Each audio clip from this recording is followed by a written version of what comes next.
Hello guys, ayan guys, luto na ang aking pork adobo. Ayan, ganyan lang ang pork adobo sa mga Bisaya guys, kasi paglagyan ko niya ng mga ingredients or ano-ano pa dyan, humba na ang tawag dyan sa amin guys.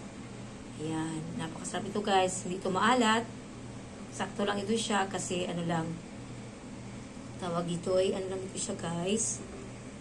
Vinegar, tapos asin, at merong kunting magic sarap. Ayan siya guys, oh.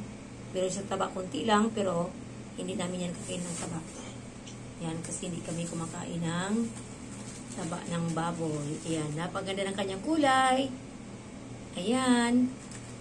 Para sa hapunan na ito guys. At magluto din ako ngayon ng guys, paksiw na ulo ng salmon. Ayan, lutuin ko pa guys. Ayan, napakasarap ito guys, no?